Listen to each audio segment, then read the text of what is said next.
जी काश्तकार भाइयों और व्यूअर्स, स्क्रीन के ऊपर इस वक्त आप चारा जात के बादशाह बरसीम को देख सकते हैं। तो काश्तकार भाइयों, आपको जैसा कि मालूम है कि अभी जो है जनवरी के महीने में जो है टेम्परेचर काफ़ी कम है। तो जब जनवरी के महीने में टेम्परेचर कम होता है तो बरसीम की फसल के ऊपर एक फफूंदी हमला करती है, जिसे आपने अक्सर जो है वो सफ़ेद जाले के तौर पर देखा होगा, जो इसकी जड़ों के पास होता है। बाद में वो तने को ख़राब करता है और पूरी फसल को जो है बाद में ख़राब करना शुरू करता है। पहले वो थोड़े थोड़े हिस्सों के ऊपर होता है, लेकिन फिर वो पूरी फसल को भी ख़राब कर सकता है। तो आइए इसकी तफसीलात बताते हैं और आपने उसे ख़त्म किस तरह करना है और क्या हमें जो है एहतियाती तदबीर करनी है।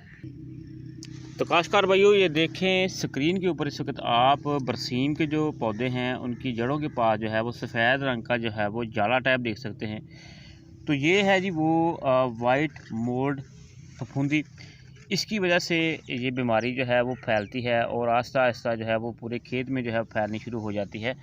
तो ये आप देख सकते हैं कि कुछ जगहों के ऊपर टुकड़ी की सूरत में ये मौजूद है।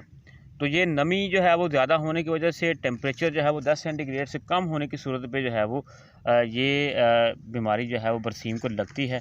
यानी अगर टेम्परेचर कम है, धूप नहीं निकल रही, तो फिर ये समझे कि ये बीमारी जो है वो बरसीम के ऊपर जो है वो हमला कर सकती है। सेहतमंद पौधे जो हैं वो जड़ों के पास से ख़राब होना शुरू होते हैं। आप देख सकते हैं कि यहाँ से ये ख़राब होना शुरू हो रहे हैं और पूरी जो इसकी जो नाली होगी उसको भी ये ख़राब कर देगी। और इस तरह से ये चारा जो है एक तो जानवरों को खाने के काबिल नहीं रहेगा, इसका मियार भी ख़राब हो जाएगा। तो आप अगर इसे गौर से देखें तो ये बिल्कुल जाला लग रहा है, आपको कोई मामूली बात आपको लग रही होगी, लेकिन ये बहुत ख़तरनाक चीज़ है। याद रखें कि ये जो जाला होता है ये आहिस्ता आहिस्ता बढ़ेगा, बढ़ने के बाद जो है फिर ये इसके अंदर जो है ये वाइट जो जाला है ये आहिस्ता आहिस्ता काले दाने बनाना शुरू कर देगा। ये काले दाने जो होंगे ज़मीन के अंदर गिर जाएंगे, तो जिसके बाद जो है ये ज़मीन में छुप जाएंगे। अगले साल फिर दोबारा जब बरसीम काश्त करेंगे तो फिर ये फफूंदी दोबारा हमला करेगी। तो लिहाजा हमने इसके लिए क्या करना है कि ये हमारी जो फसल है इससे महफूज रहे। तो सबसे पहले तो आपने करना ये है कि फसलों का अच्छी तरह से अदल बदल करना है जी। ठीक है जी। कोशिश करें कि अगर किसी खेत के अंदर ऐसी बीमारी आती है तो उसमें 2 से 3 साल तक बरसीम काश्त ना करें। एक बात होगी, हल्की आपाशी कर दें। दूसरा सबसे अहम काम आपने ये करना है कि आपने अपने सीड को जो है वो जहर लगाकर जो है वो काश्त करना है।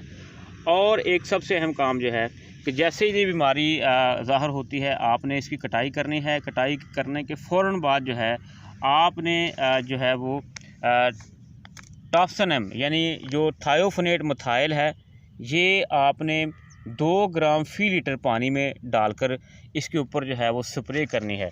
यानी पूरी फसल के ऊपर, पूरे खेत को पहले कटाई करनी है। कटाई करने के बाद जो है आपने पूरे खेत के ऊपर जो है वो स्प्रे करनी है। इस तरह से स्प्रे करनी है जैसे कि पूरे खेत को आपने धोया है। यानी इसे स्प्रे करने के बाद जो है आपने इसे फिर उसके बाद आपने इस्तेमाल करना है। याद रखें, अगर मसला शदीद आ रहा है तो आपने यही जो जहर है ये आपने हर कटाई के बाद जो है वो स्प्रे लाजमी करनी है, ताकि ये मामला हल हो सके।